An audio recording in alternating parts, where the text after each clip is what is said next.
Yeah, camera. Absolutely, yeah. You can find the pirates, I'm sure. Right. Okay, yeah. Hey.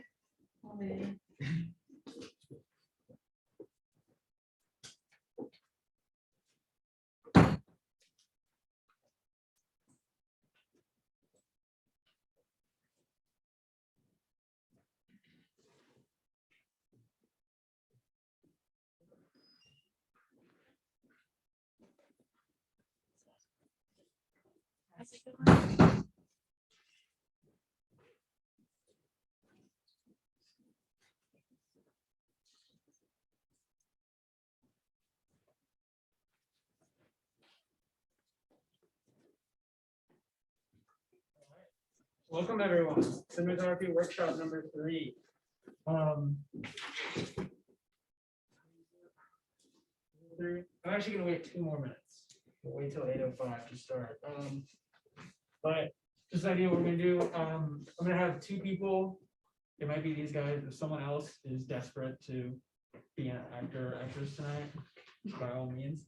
I was trying to think of a scene that probably most films will end up filming. So we figured we'd go for something like we like 2 friends having a conversation on a couch. This can be a little bit tricky to catch on camera because you have 2 people that are side by side as opposed to across from each other. So this will just be kind of covering like how to go about that. And I'm going to be covering kind of lighting, kind of 2 little lights here, camera placement and setup, and audio, which is over there.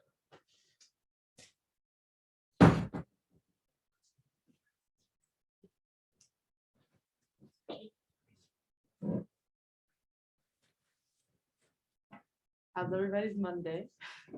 Pretty good. Good. Are people's phones good? Getting started? That's exciting. It's about to get crazy once everyone's filming. I know I have every weekend from here through March already booked, so it's gonna be fun or something. All right. Cool. I'm gonna go ahead and start. So when you're kind of approaching the scene, most of you are going to start with kind of shot listing and planning everything out. So part of that is going to be looking for locations. And this scene is going to be something that will probably be shot in like a dorm room if you have a couch, kind of a living room. So as far as lighting and indoors thing, I brought this big light to kind of mimic, you could do this with a window on a nice kind of somewhat overcast day. It's going to be really tricky if you have direct kind of softened light. This is diffusing all this light so it's nice and smooth on me. Yeah, it's pretty smooth. So if you have a pretty decently sized window kind of in a living room over to the side and you're able to pull your couch around, if you can kind of get that window to the side, it's going to create a lot more dynamic light as it kind of comes in. I'm going to have kind of shadows on one side, because one way you can film it with your lights on is if you use just the overheads. Hold on, let me go here. If you're going to use just overhead lights, like your ceiling light, one, it's going to be above, so you're going to kind of have shadows underneath the eyes, and 2, it's going to be very flat lighting. So if I turn this off very slowly, I'll turn this off. This is not super dynamic lighting. Of course, the lighting is behind, so I'm kind of silhouetted, and this is going to be really tricky. Your camera's going to struggle. It's not going to look very good. Being able to use even a window or a light source like this,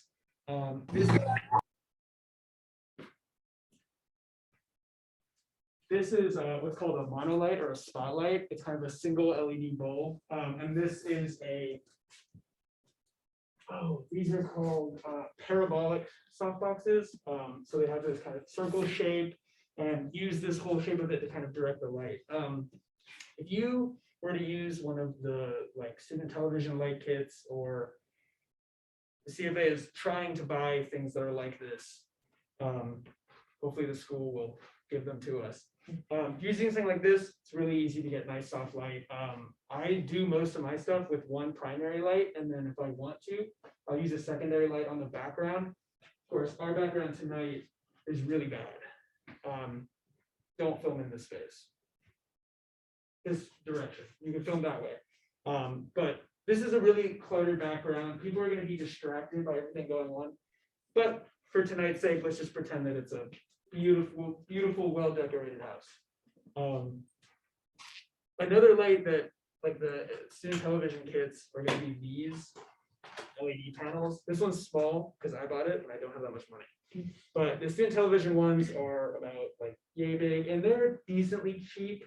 I think this light costs, let's say, around $100, which isn't great, but they're super versatile. Let me go ahead and turn it on. I'm going to show you the difference between these two lights. Saving. So we announced saving when we're turning lights off. Because it's fun. Everybody likes to hear you say so. Okay. At this point, to model for me. Wonderful. That's how you send the rest of this guy.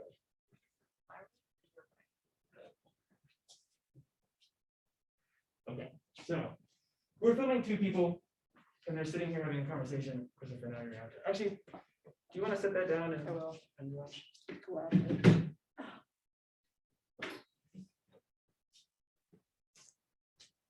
All right. So we've got our two. Let's see. For the sake of this, dorm roommates. Okay, having a heartfelt conversation about classes. So we're approaching a scene. Well,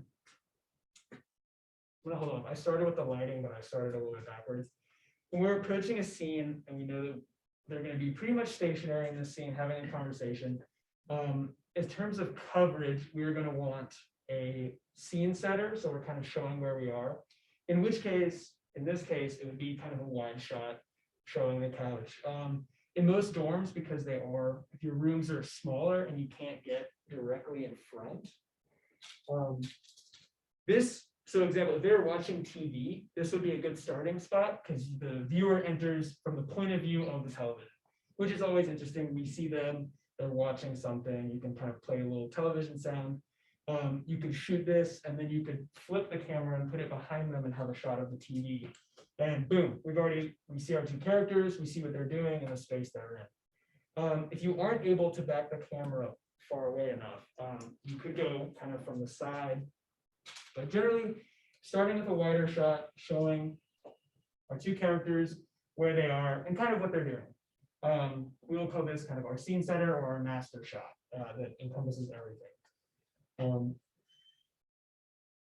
Okay. After that, you're going to want to get kind of the two sides of each person talking. And this is going to be basic like 3-point coverage. You're going to have your main wide shot, and then you're going to have for each person kind of a closer perspective. In this case, this is kind of an over-the-shoulder shot. You wanted to really make it all the way over the shoulder. What I'm actually going to do to make this work is I'm actually going to have you sit, all the way forward, and then, right there. So I'm going to tee forward just a little bit, right there. So we can do something like this. And this is the technique of kind of cheating someone forward or backwards, because this is not how, when we shoot the opposite side of Annabelle, she's not going to sit like this. But we want to use the side of her head here to kind of frame our shot. And now let's talk about lighting. So here, the lighting is pretty harsh. You can kind of see that there's we're getting sharp lines from the glasses. And the right side of Chris's face is completely in shadow. So that is because we're using a small light source that is not being diffused at all.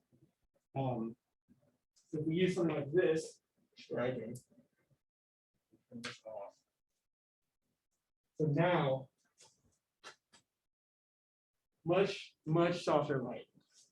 It's a little bit hard to tell with a mask, but the light is going to be kind of softly wrapping all the way around Crystal's face, and we have a little bit of light in her eyes.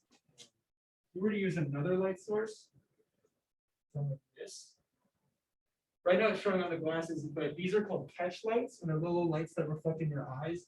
And these are what makes humans feel alive. Dolls that don't have glass eyes, they just have no reflections at all, pretty lifeless. If you were shooting something super like dramatic, and like if someone was maybe even a little teary-eyed, having a light like this that puts a little bit of a catch light in their eyes is gonna like really make them feel alive like, in the moment. So you get something like this. It's currently set to party mode, which is why it's pulsing like this. I wouldn't do that. I would use a different setting, but this is a little bit finicky. Another light, like you could take a lamp, honestly, like a little table and a desk side lamp and put that, and that would be just enough kind of light reflecting on the eyes. But for the sake, we'll pretend that this is a window or our own light. Yeah, and so when placing your light, you're gonna want it. Generally, things look better when they are up above and kind of coming down at a 45-degree angle on us. If this light were vertically right above crystal, it would be pretty harsh. Try to place this in there.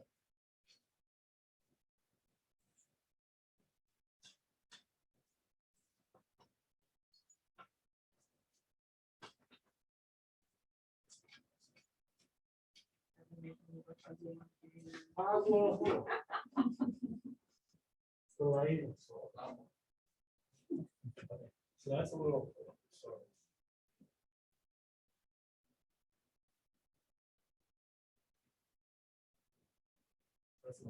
Okay.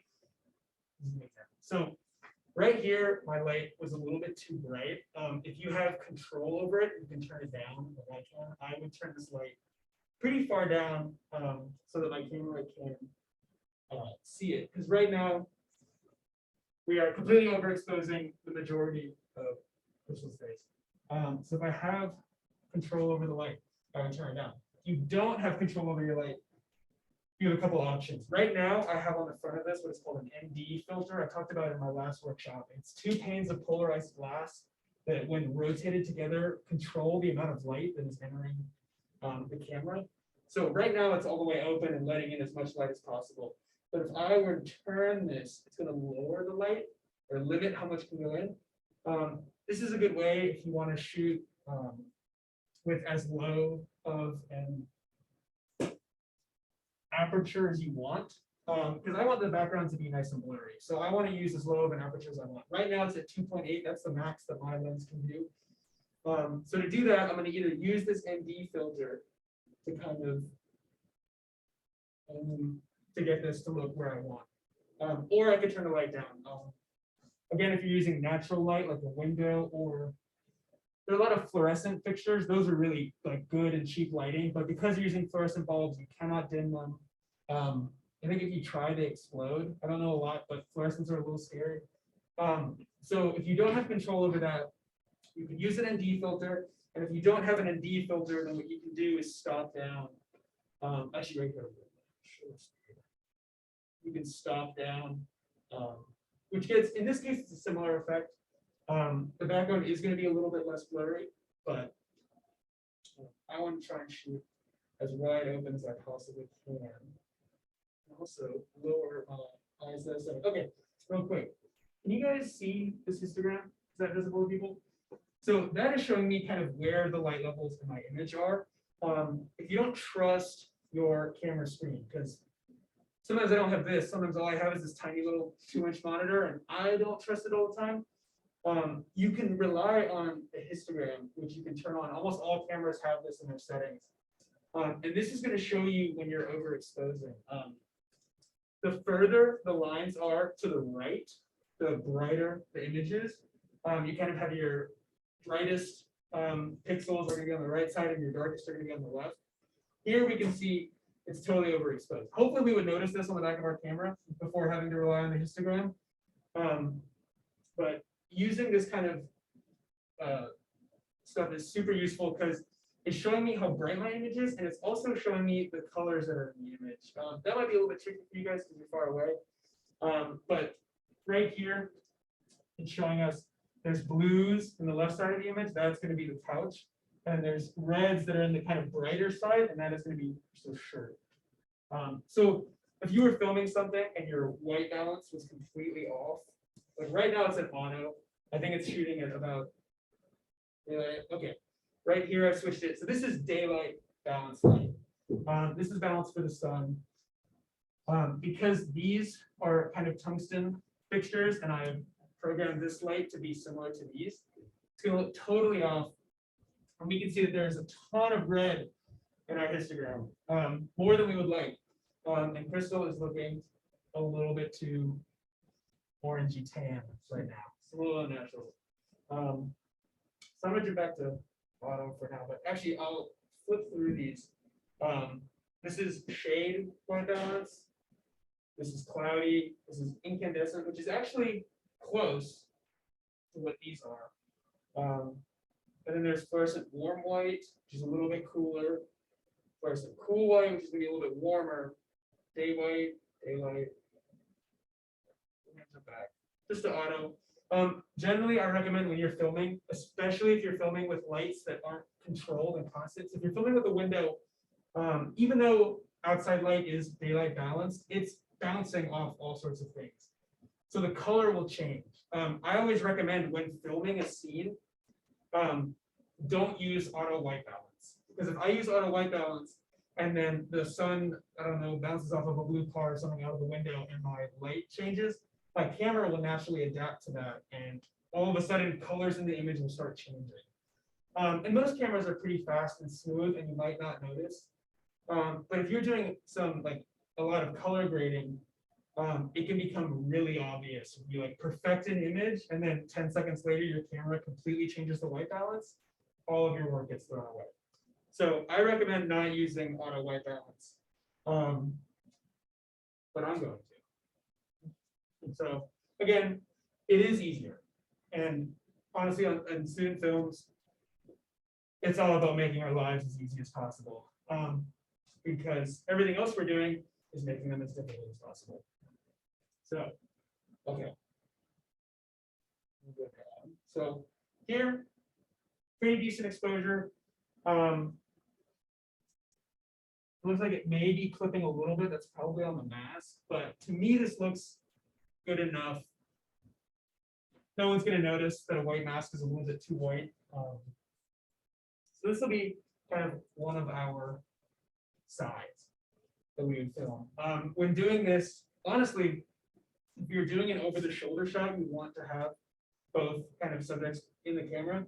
If you're not doing it over the shoulder, for example, if I wanted to get a really like a close-up on Crystal, like it's a tear-felt conversation, I want to see that single tear like come out of the corner of her eye, I would actually ask Emma, can you get out? I would have Emma leave the shot. And so like in scheduling, I would maybe schedule this shot like later, like after we can wrap. So I'm gonna have you scooch over a little bit closer to me. This is possible. Of course, here now our light is completely different. This is something that you kind of have to be really careful about when using these lights. If you're only using one, you kind of have to use it as particularly as possible, and that every time you change your camera, you're probably gonna have to move your lights as well to make it seem real. If you're using a window and that's all you have, you kind of don't have to worry about it because it's always going to be in the same spot. When you film both sides, people are going to understand. If you're using a light like this, if we suddenly cut to this shot, people are going to be like, whoa, what happened? It's painfully obvious that something has moved. So I mean, that can be as easy as just shifting your light kind of to where it was before. Let's see those.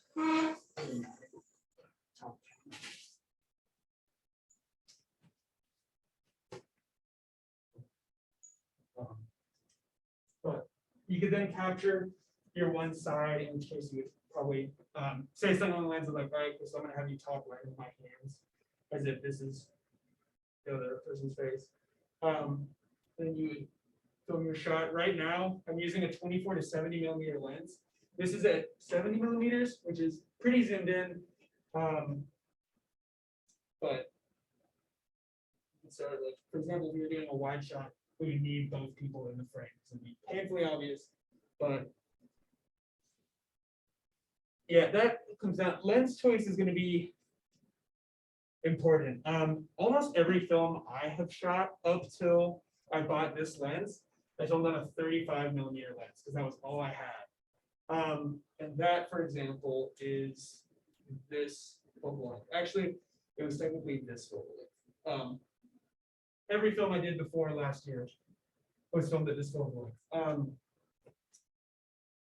It's versatile if it's the only lens you have, and yeah.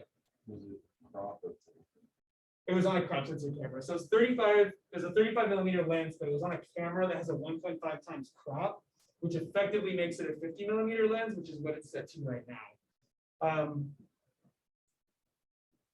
That's if you have a APS-C camera, so that's the Canon Rebel cameras are APS-C, the Sony A600 model or A6000 models are APS-C.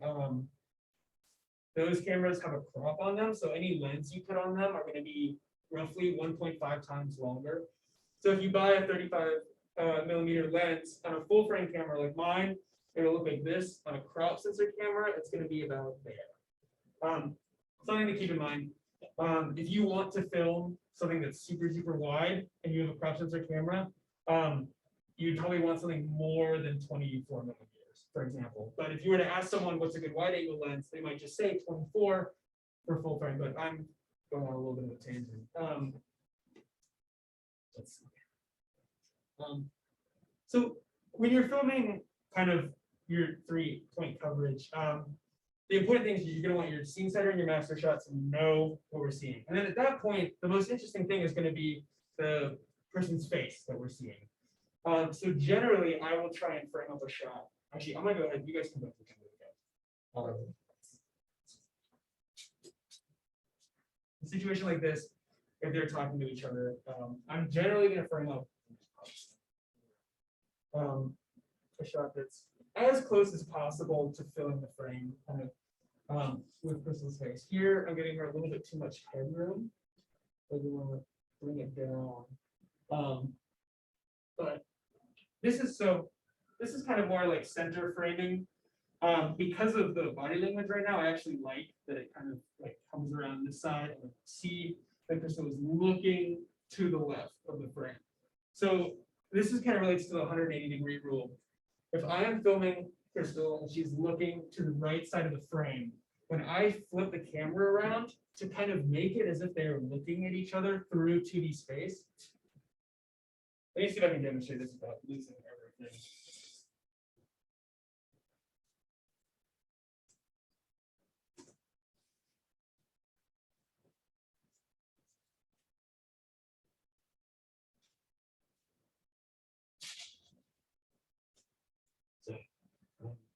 I'm filming on this side. So you could, because their bodies are kind of pitched toward each other, you could get away with framing it perfectly centered, because we understand that they're looking off to the side. But if you want to really like extend the effect, it's actually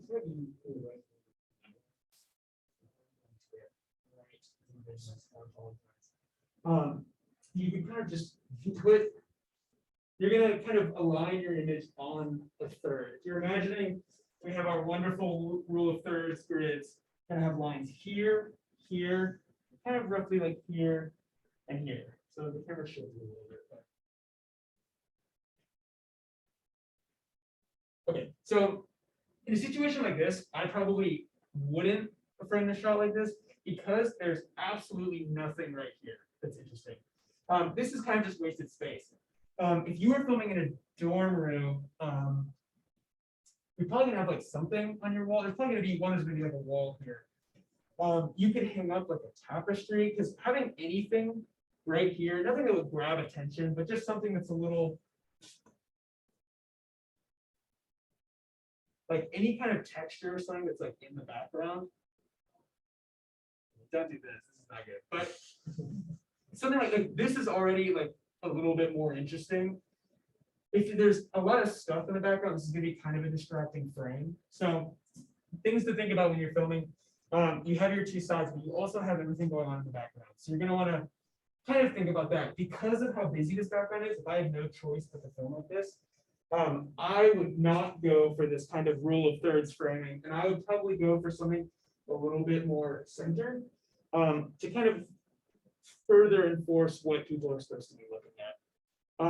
Because if the framing is like this, people are going to be looking at the area with most contrast, which kind of is that chair back there. So again, it's kind of thinking about your shot and thinking about our little human psychology, which is going to be to look at whatever is most prominent in the film, which even when in focus, it might not be your subject. Another good thing you could do is use this opportunity for a practical light. Practical lights are lights that are kind of in the shot. So this would be like a light. If you had some sort of really fancy side lamp, you could put, this is a terrible example. Oh, no, I'm not gonna do that.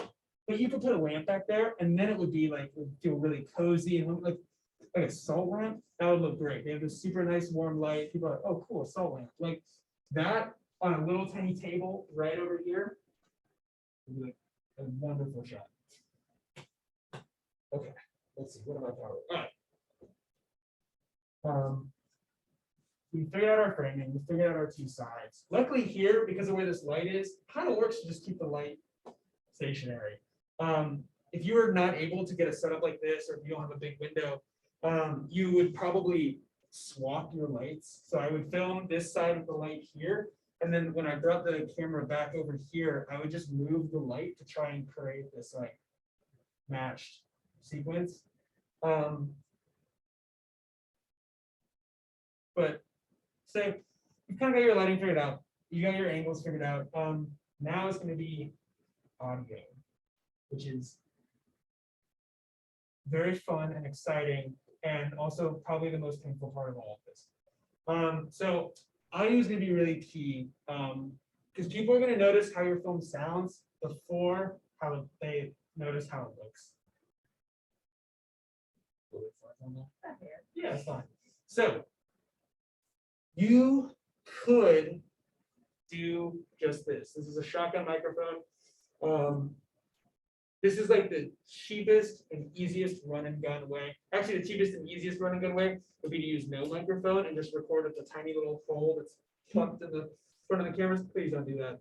It's going to sound really bad. It's going to sound like you're on a phone call with somebody and they're in the middle of somewhere with no service. So this, like, when I do documentary projects, I roll with this because I want to get the best natural sound I can. And there's not always opportunity to put a mic as close as possible to someone. So realistically, here, I'll show you. You could film each like this because when the person is talking, the microphone is pointed at them. It would be better than nothing. It would be working audio. If you don't have an audio person, like I've done this many times. But we want things to be as good as they possibly can. So in order to do that, we're going to use what's called a boom pole and another shotgun microphone and a third-party recorder. So this is a student television kit that I borrowed. We may not have access to this, but this is a general kind of what you're going to have. The third-party audio is used because the camera audio is recorded through preamps. I don't know anything more about them other than what they're called. Camera preamps, because it's really designed to capture images, not sound, are not great. So your audio quality is not going to be super high. It's going to sound decent. It'll sound probably about as good as recording a video on your phone, that kind of audio. These guys, because they are built just to do audio, are going to sound way better. Your sound is going to be richer, deeper. I don't know that many sound additives, but it's going to sound a lot better. And it allows you to disengage your microphone from your camera, which allows you to put this as close as possible without kind of breaking the frame. So this is where you see a lot of people kind of on the side of film sets like this. And the boom pole allows you to, one, kind of keep out of the way, because as you're moving all this camera stuff around, you want your audio person to just kind of be able to like stand back. So doing something like this is going to allow them to really get that microphone. I mean, I can get it right here before it's in the frame. And that, because it's like less than a foot away from her mouth, is going to sound really good. The closer you get these shotgun microphones to the person who's speaking, the better it's going to sound. So if you have a big enough set and you're able to have an audio person, we really recommend doing this method. What you're going to do is you're going to sync the audio later. So when I'm filming like this, I like to have that shotgun microphone because it's going to pick up audio that's good. It's decent. It's fine. This is going to pick up audio that sounds amazing. And so you're going to record both. And then, you'll do your scene and finish your recording. And then later when you're editing, you will sync them up and you'll kind of replace the audio. And there have been times where I've been recording with this and the cable was busted and someone moved and it totally cut out a word that one of the actors said. And I used that audio as a backup. So it's safe, it works if it has to, but this is going to sound the absolute best. So you have your scene set up with your two people already. Crystal, actually, I'm going to have you stand up and help me with audio. So, as you move into this, no, good, wonderful, that's very important. Okay, always make sure that the talent is comfortable. So, we're getting ready to film. We have our sound person. Crystal. There you go. Your director will be kind of standing by ready. Generally, your director is going to be over here with your camera person. Oh goodness, I'm not a director, so this might not be true. In what I've worked with, directors will sometimes watch the camera with the camera person, or they'll more specifically just watch the actors and kind of not rely on the camera. Either way, I just want to know where everyone is. And then what you're going to do is you're going to slate. Which student television has these nice fancy actual slates. I used an app on my phone on every production I did last year because I didn't have one of these. It was just the. They're also pretty cheap on Amazon. Oh yeah, this I is got one, $14. Yeah. They're super useful, and so you kind of have your key information. Actually, hold that right in front. So you're going to have the production title. You're going to have your role. Your role refers to rolls of film. You could write, if you were filming a ton of stuff and you had like multiple SD cards, you could write down which one that is. I just put one for context. If you have two SD cards, write A and B on them, and you'll know which card has what day you're filming. And then you'll have your scene and your take. So this will be the workshop, scene 1A, take 1. Then you have your director, your camera, date, and then down here, you have your kind of what's going on. It's nighttime and we're inside. So this is going to be a night interior. And then it has a little filter thing. I've got an ND filter on there, so I put it. This is important when your editor is not involved in the production. Because when you're editing, and you open up your files, the first thing you're going to see is that slate, and it's going to tell you all the information you need to know. So if you're going through and you're like, all right, I need scene 4B, take 3, you don't have to open up each one and then listen to see what's going on and try and figure out the dialogue. You can see, honestly, sometimes just in the file browser, what scene it is. So that's the importance of the slate. So before we start recording, we're going to want to put the slate in front of the camera. And generally, we won't have the talent do it. Someone else will do it. And the purpose of the actual clap of the clapper, so you'll get set up. I will say like camera, I'll be like camera rolling, and then audio, sound rolling, audio rolling.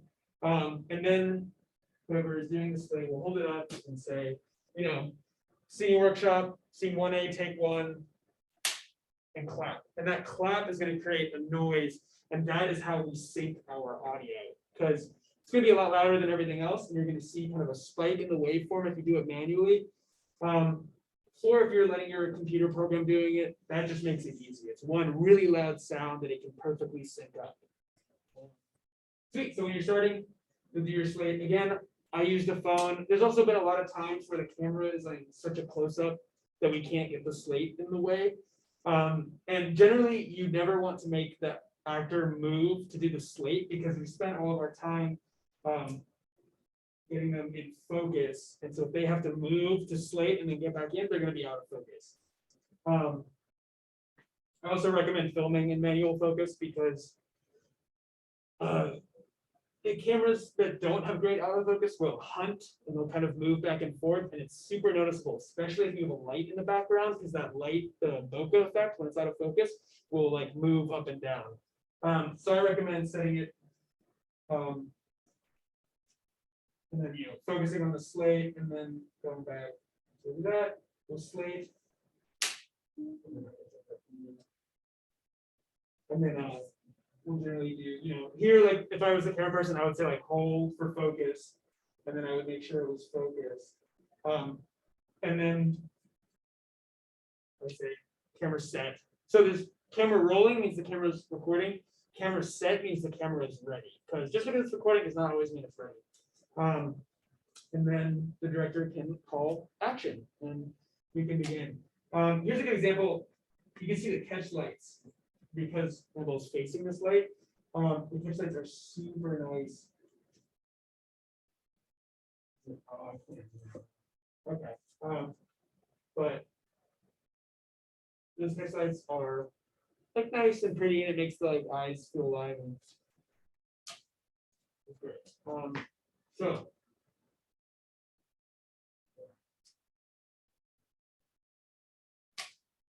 do you have any questions before I move on? Does this feel doable? I know I've got this big light, but I promise, like, most things will do this. I brought this because I just bought it and I want to show it off. So everyone should think it's really impressive. But, yeah, so, okay. When you're recording a scene, you could record all of each person's. You could record everyone's dialogue all at once. So if you're able to, you would do, so if we were doing this in just 3 shots, and say it was a shorter scene and not super long, we would do it 3 times, or however many times it takes. We would do the wide shot, and they would go through the entire scene, and then we would do each person's kind of close up and run through the entire scene. If you're doing a shot where both actors are not on screen at the same time, like right now we let Crystal get up. What you're not going to want to do is be like, okay, say all of your lines of dialogue back to back, because that's super hard to memorize and just know your lines. So like even if your other actor is not on screen, and if they're not even in the room, you would have someone else read for them. And sometimes it can be helpful, like just to have someone off camera kind of where Crystal would be. Like I would have someone sit right here, and then you can look at me, and they would just run through the lines of dialogue, because we're only going to use their dialogue, and because the mics are pointing at them, it's easy to cut around the other person talking. And then you replace those cutout bits with the actual dialogue. So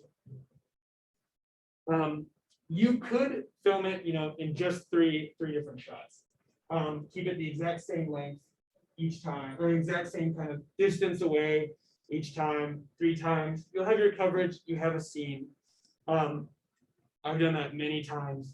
If you want to kind of spice it up a little bit and make it more visually interesting, because if this conversation goes on for more than 3 minutes, you can only cut between 3 different angles so many times before we don't care anymore. And it's kind of, it's going to be part balancing what the actors are saying and what's happening in the scene with how it looks.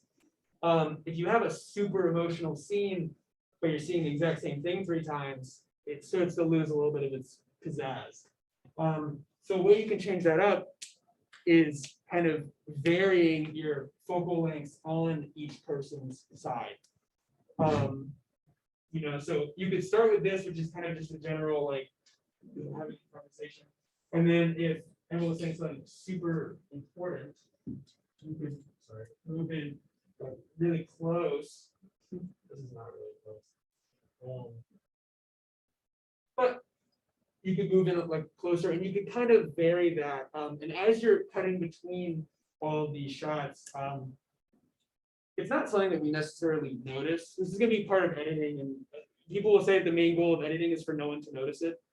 But doing kind of when you're doing this, you want to be intentional about it, but not drastic. Yeah, I'm gonna roll with that. Because if you're doing, you want to be intent. If you're doing it kind of not intentionally, you're just trying to like vary it up a little bit. Like if I do this shot and then I'm like, okay, then we'll do that.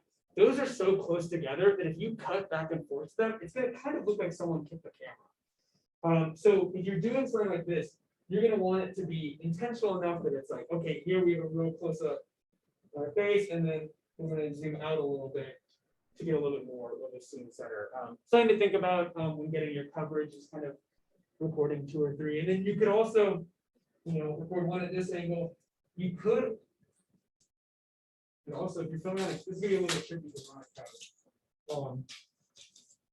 But you wanted to really make it feel like the viewer is in this conversation, you could put the camera for like a full point of view. Of course, this is going to make Crystal look like she's 6'5". Hey. I wish. Someday. You're still growing.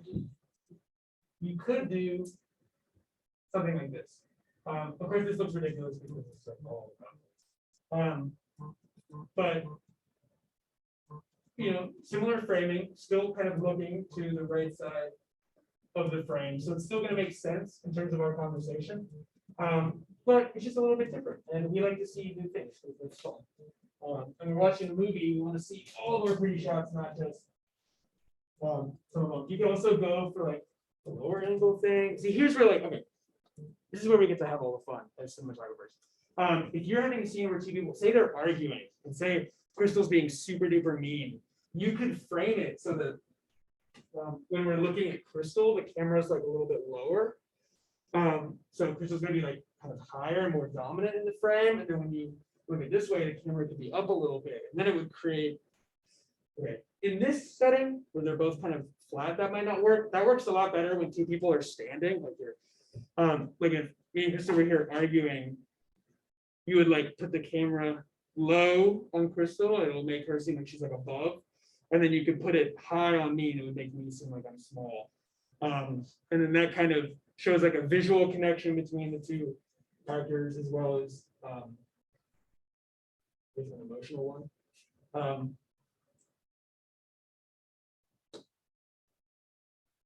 Yeah, okay. I think I've reached the end of what I planned on demoing. Is there anything you guys want to see? If this is close to something that you want to do in one of your films, but a little bit different, like if you have 3 people, now is a chance for me to show you what I would do.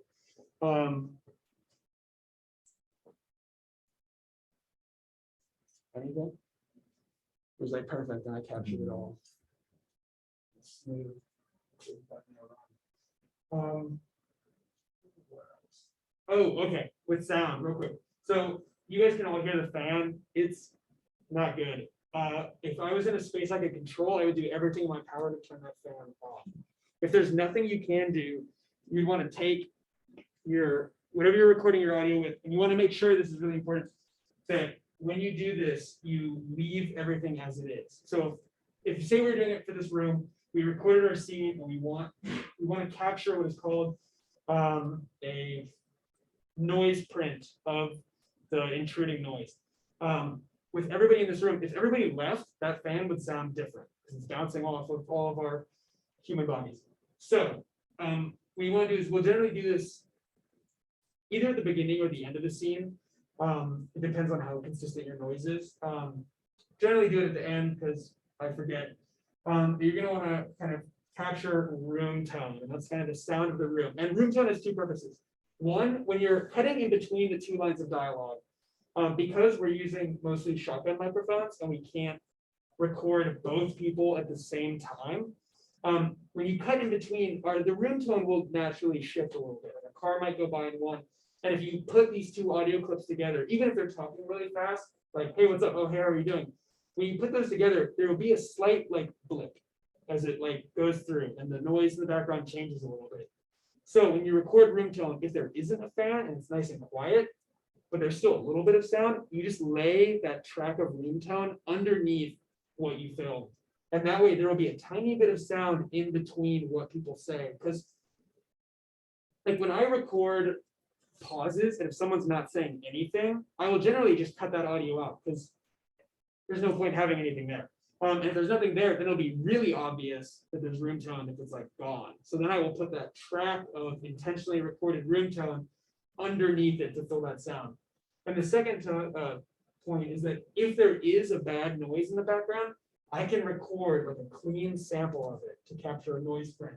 So I will generally record 30 seconds to a minute. And then at the end of our shoot, I'll be like, all right, everybody, hold for room tone. And everybody will stop moving and try and breathe as quietly as possible. And then you want to record your room tone generally where the mic was. So if you were sitting near your boom pole, oh, this is also important. Oh my goodness. When you're recording with your shotgun microphone, using a boom pole, you want to keep it in a similar place as possible because distance is going to change how it sounds. So a scene like this, you would kind of want your sound person to be in the same place and to just point the mic.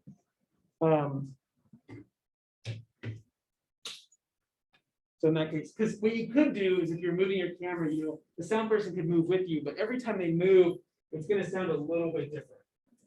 So what you generally want to do is have your sound person, be like here, and then when it switches to the next one, just go like that. So they're in some same place, and the mic is going to sound the same. So when you record room tone, that mic's going right back to where it was. It's kind of somewhere in between both of them, like here. And you record 30 seconds to a minute. And then in most audio programs, in Adobe Audition, which is the one that we have access to, you can select that audio and say, I want to remove this sound. And it will memorize that sound. And then you take each of your scene clips and you apply that, and it will cut out the frequencies of the background noise to varying levels of success. Usually it does a pretty good job. You don't have to use the full effect. You can just turn it down a little bit. But if you're in a noisy location, again, also this really only works for consistent noises. If you're next to a busy street, you can't really capture a noise print because different cars are going to go by. Same thing if you're like filming at night and you live next to a bar and there's like bumping music, like it's not really going to be able to remove that because it differs and it changes. But the bonus of using shotgun microphones is they record in a straight line. So I've had scenes where I'm filming, say a scene like this, but right next to the couch, there's your roommate's mini fridge, which is constantly humming. I would unplug the mini fridge, but if they really are mean and won't let you do that, just try and film with the mini fridge behind the microphone and it won't pick up the sound as much. Okay. That is how I would film a scene. I believe that is everything that I have to cover for tonight. I hope that was helpful. You guys have any questions about what you're working on? Do you need help with picking locations? If you're trying to figure out what equipment you want to use and what you can get access to, please reach out to me. I'm here to help. I'm kind of helpful most of the time. And reach out to all of us. We all have experience with this, and we can point you to someone who has the answer. Things are going to get pretty crazy as we all jump into production soon, and I'm super excited to see what everyone makes. But it gets super stressful, so be prepared and be open and ready for our season. But that is everything I have. If no one has any questions, thank you so much for coming out. And yeah, happy.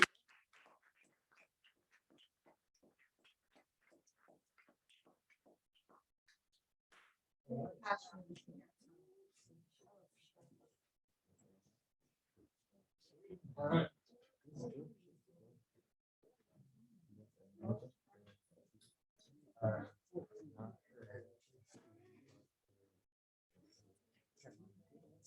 Oh yeah.